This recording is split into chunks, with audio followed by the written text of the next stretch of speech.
पनवेल परिसरातील दिबा पाटील आंतरराष्ट्रीय विमानतळ प्रकल्पामुळे बाधित झालेल्या शेतकऱ्यांच्या मुलांच्या शिक्षणाचा प्रश्न गेल्या अनेक वर्षांपासून प्रलंबित होता। विस्थापित 10 गावांमध्ये पूर्वी जिल्हा परिषदेमार्फत केवळ 4थी पर्यंत शिक्षणाची सोय होती। मात्र पुनर्वसनानंतर जिल्हा परिषद आणि सिडको यांच्यातील समन्वयाअभावी शिक्षण व्यवस्थेत मोठा गोंधळ निर्माण झाला होता। या प्रश्नासाठी भारतीय जनता पार्टीचे स्थानिक पदाधिकारी आणि लोकप्रतिनिधी गेली 10 वर्षे सातत्याने पाठपुरावा करत होते। उल्वे परिसर झपाट्याने विकसित होत असताना दर्जेदार आणि विस्तारित शिक्षण मिळावे यासाठी मागणी जोर धरत होती। मात्र यापूर्वी या प्रश्नाला ठोस तोडगा निघत नव्हता। दरम्यान रायगड जिल्हा परिषदेत भाजप महायुतीची सत्ता आल्यानंतर राजकीय समीकरणे बदलली आणि जिल्हा परिषद अध्यक्षपदी मंगेश वाकडीकर विराजमान झाले। पदभार स्वीकारल्यानंतर अवघ्या 10 दिवसात त्यांनी हा प्रलंबित प्रश्न निकाली काढत महत्त्वपूर्ण निर्णय घेतला। वाकडीकर यांनी जिल्हा परिषद शाळा हायटेक करण्यासाठी सिडकोला मंजुरी दिली आहे। यामुळे आता विद्यार्थ्यांना 1ली ते 8वी पर्यंत शिक्षण एकाच ठिकाणी उपलब्ध होणार आहे। तसेच शाळांमध्ये संगणक कक्ष, सुसज्ज हॉल आणि AC वर्गखोल्यांची सुविधा उभारण्यात येणार आहे। लोकनेते रामशेठ ठाकूर यांनी दिलेल्या सत्तेतून जनसेवा या मंत्रानुसार आमदार प्रशांत ठाकूर आणि आमदार महेश बालदी याचे कामकाज करतात।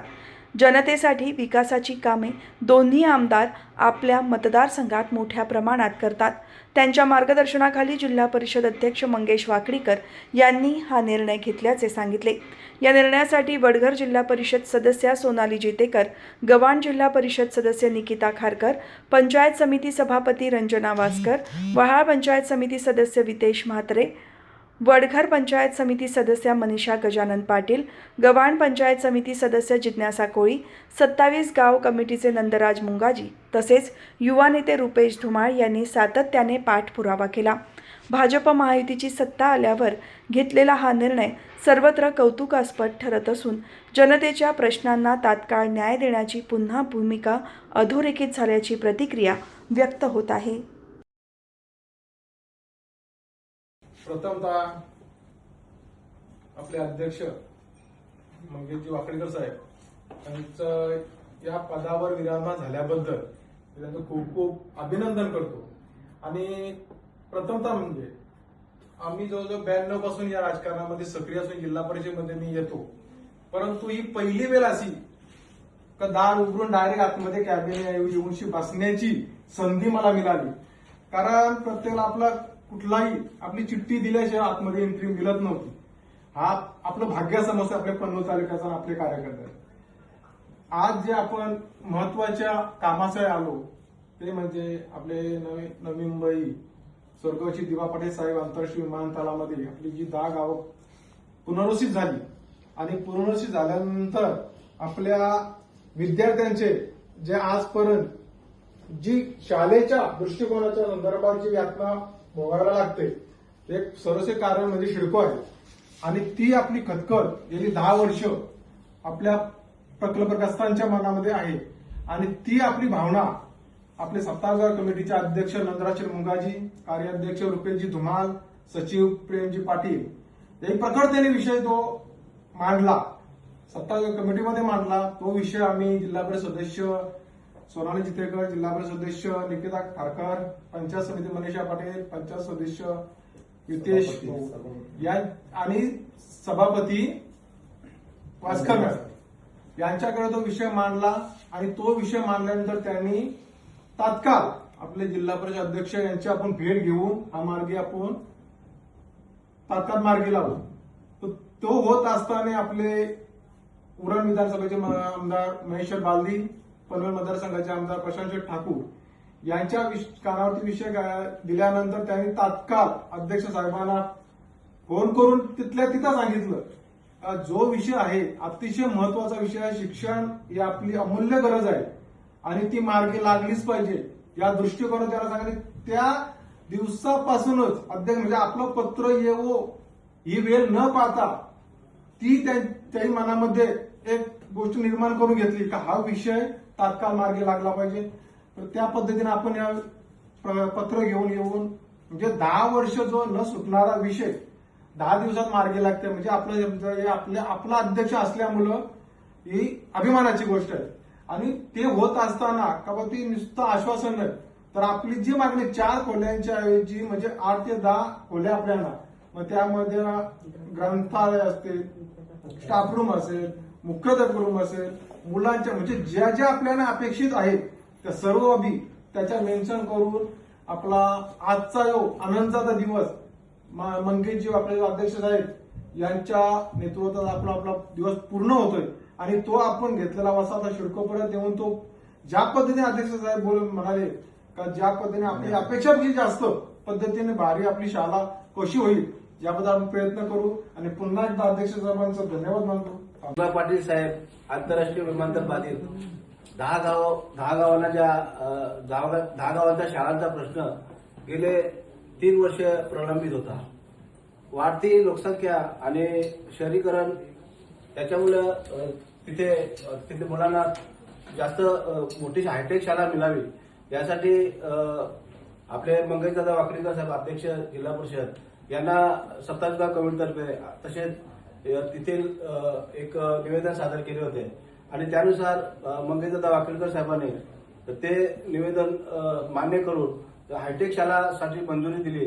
त्यामध्ये सर्व शाळांमध्ये 1ली ते 8वी शाळा आणि त्याच्यामध्ये मोठे सभागृह असतील, त्याच्यामध्ये शौचालय आणि 8 वर्गखोल्या तसेच त्याच्यामध्ये ग्रंथालय असतील, असे हायटेक शाळा पूर्ण रोल मॉडेल कसे होतील यासाठी मंगेशदादांनी प्रस्ताव मंजूर केलेला आहे. आणि तो प्रस्ताव आता शिडकोकडे जाईल आणि लवकरच त्या शाळांचे काम पूर्ण सुरू होईल हे आशा करतो. आणि मंगेशदादांना आम्ही आमच्या 27 गाव कमिटीतर्फे तसेच भारतीय जनता पार्टीने जे आम्हाला अध्यक्ष दिलेले आहेत खरोखर कर्तव्य दक्ष असे अध्यक्ष आहेत. कारण आताच आम्ही आलो की आता जो जिल्ह्यामध्ये आणि जो खेडोपाड्यामध्ये जो जलजीवनचा जो प्रश्न आहे, बरेचशा ज्या योजना आहेत त्या रखडल्या आहेत, कुठेतरी कशामुळे रखडल्या आहेत त्याचा पूर्ण आढावा त्यांनी घेतला आणि अधिकाऱ्यांना सक्त अशी ताकीद दिली की त्या योजना अशा लवकरात लवकर पूर्ण झाल्या पाहिजे आणि लोकांना पाणी मिळालं पाहिजे. प्रथम मी भारतीय जनता पार्टीचे आभार मानेन. आपल्या भारतीय जनता पार्टीचे सत्तेतून आपले मंगेश वाकडेकरजी हे अध्यक्षपदावर निवडून आल्यामुळे यांचा पाठपुरा आपण फक्त 10 दिवसात केलाय. याच्या अगोदर आपण 10 वर्ष धावलो, पण त्याचा पाठपुरा 10 दिवसात, कारण की भारतीय जनता पार्टीचे अध्यक्ष आपले मंगेश वाकडेकर बसल्यामुळे आपल्याला ही संधी लाभून आली आणि आपल्या शाळांचा प्रस्ताव पुढे गेला आणि मंजुरी मिळाली. तर आता आपण सिडकोमध्ये जाऊन याचा पाठपुरा करावा लागेल, पण त्या पण आपल्या सत्तेतूनच करणार आहोत. आणि महेश बालदी आमदार साहेब आणि प्रशांत शेट आमदार साहेब त्यांच्या माध्यमातून ह्या शाळांचा पाठपुरा करून आपण ही शाळा लवकरात लवकर बांधण्याची सुरुवात करावी. जसे बोललेत मंगेश वाकडेकर साहेब, डिजिटल शाळा आपल्याला पूर्ण करण्याची संधी मिळणार आहे या आपल्या जिल्हा परिषद मधून. ही सर्वात मोठी गोष्ट आहे. जिल्हा परिषदेच्या शाळेत कधी एसी लावली जात नाही, पण त्यांनी आश्वासनं दिलीत, आश्वासनं ही पूर्ण करणार आहेत आपली. याचा मी तुम्हाला खरोखर धन्यवाद बोलेन. आणि याच्या पुढे पण आपण अशाच प्रकारे सर्व मिळून कामं करू. भारतीय जनता पार्टीने सोबत 27 गाव कमिटीला सोबत घेऊन जे काही आपण सर्वजण मिळून मिसळून हे पूर्ण करत आहोत. आणि आपली धावपळीला मंगेश वाकडेकरांनी बल दिलेलं आहे इतकं मोठं, तर मी त्यांचं सर्वांचा आभार मानेन आणि आपण सर्वजण आहेत त्यांचा पण आभार मानेन.